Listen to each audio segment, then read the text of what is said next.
ये चाहे सहायक पुलिसकर्मी जो अभी यहाँ तक पहुंचे हुए हैं, आप आ रहे होंगे तो देखे होंगे, इन सहायक पुलिसकर्मियों को भी आपने कहा था कि हम आएंगे तो इनको भी हम परमोमेंट करके इनके सैलरी और बाकी डीए टीए सब बढ़ाएंगे।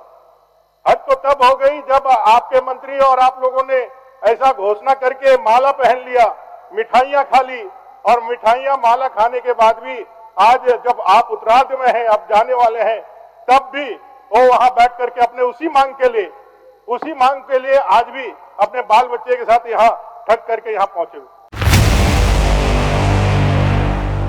5 साल में दूसरी बार सरकार बना करके विश्वास का मत हासिल करने के लिए आए हैं। उन्होंने कहा कि भाई मंत्रिपरिषद पर विश्वास का प्रस्ताव पेश करता हूं। ये बात सही है कि मुख्यमंत्री खुद में पूरे मंत्रिपरिषद के दायित्व को समाहित करता है, लेकिन आप 1 घंटे के बाद अभी मंत्रिपरिषद के विस्तार के लिए जाने वाले हैं। अगर बेहतर होता कि आप मंत्रिपरिषद के सारे लोगों के साथ यहाँ बैठते और अपने पूरे मंत्रिपरिषद पर आप विश्वास प्रकट करने के लिए यहाँ मत रखते।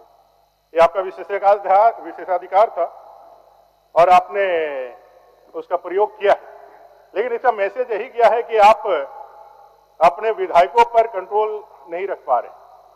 सभी के मन में ये उत्तरार्ध में 2 महीने में मंत्री बनने की लालसा है, और मंत्री बनने की लालसा इतनी प्रकट है कि आपने सबको को लॉलीपॉप पकड़ा के रखा है कि हम सबको मंत्री बनाएंगे।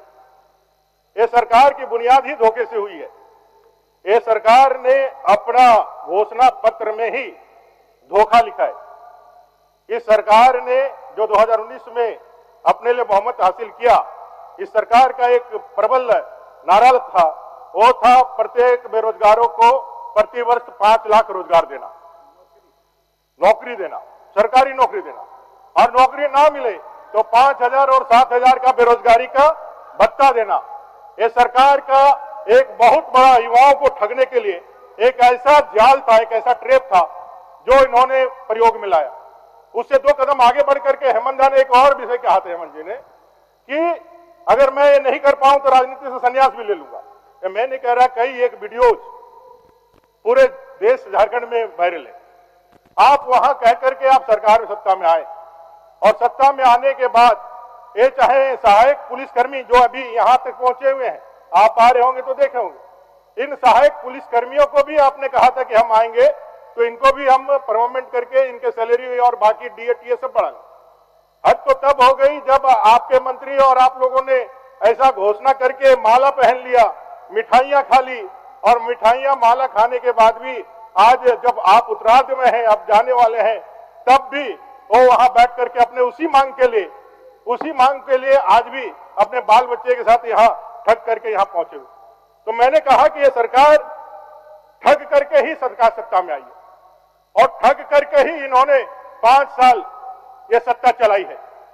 जब जब युवाओं का आक्रोश बढ़ा, जब जब महिलाओं का आक्रोश बढ़ा, फिर कोई ठगने की नई स्कीम लेकर के आप चले। आप कहें कि भाई इस बार हम आएंगे तो 1 लाख रुपये 1 जुलाई को दे देंगे, खटाखट 8,500 रुपया दे देंगे, ऐसा कहकर के आपने चुनाव में जाने का वायदा किया, और चुनाव में गए, 1 जुलाई भी पार हो गई, किसी को 1 पैसा नहीं मिला। अभी आप कह रहे हैं 1 लाख दे करके भाई इतना देंगे। महोदय, इस सरकार में 4 महीने से पेंशन नहीं मिला है। जिस योजना का ये ढिंडोरा पीटते हैं, बूढ़े बूढ़ियों को 4 महीने से पेंशन नहीं मिला है। जिन अन्य योजना का आप ढिंडोरा पीटते हो, 11 महीने 12 महीने से ग्रीन कार्ड होल्डरों को अन्न नहीं मिला है। कितना ठगिएगा महाराज। जो परीक्षाएं आपने ली, वो परीक्षाएं एक भी परीक्षाएं फ्री एंड फेयर नहीं हुआ, सब में कदाचार के आरोप लगे। जेएसएससी सीजीएल के जितने एग्जामिनेशन हुए, सारे एग्जामिनेशन में कदाचार का आरोप लगा।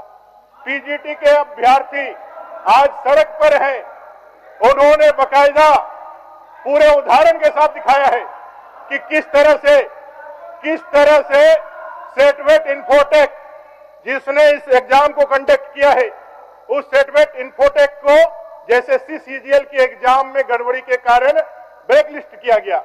उसने ही इस एग्जाम को कंडक्ट कराया। बाकी राज्यों में वो ब्लैक लिस्टेड है, आपने ब्लैक लिस्ट कराया और उसी से एग्जाम भी ले रहे हैं।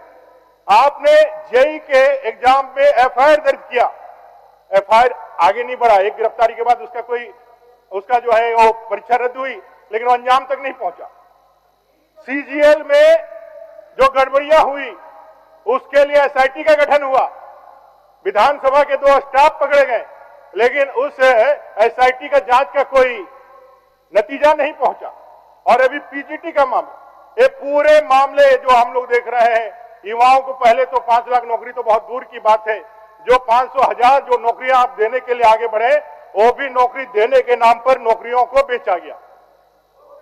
सारे नौकरियों को आपने बेच दिया, सारे एग्जामिनेशन आपने बेच करके जेएसएससी सीजीएल के चेयरमैन को इस्तीफा देना पड़ा। बावजूद इसके भी आपने उस जांच को पूरी तरह से एकदम ठंडे बस्ते में रख दिया। क्यों? क्योंकि इसकी सीधी आंच आप तक पहुंचने वाली थी, सरकार तक पहुंचने वाली थी, ये सीधी आंच आप तक पहुंचने वाली थी, आपने उसका कोई ध्यान नहीं लगाया।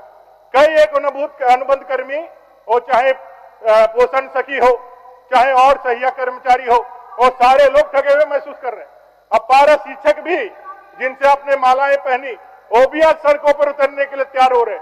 महोदय, इसलिए मैं कह रहा हूं, ठगबंधन सरकार थी जो ठग करके सरकार बनाई और वायदा खिलाफी करके आज सरकार को आगे बढ़ाने का काम किया।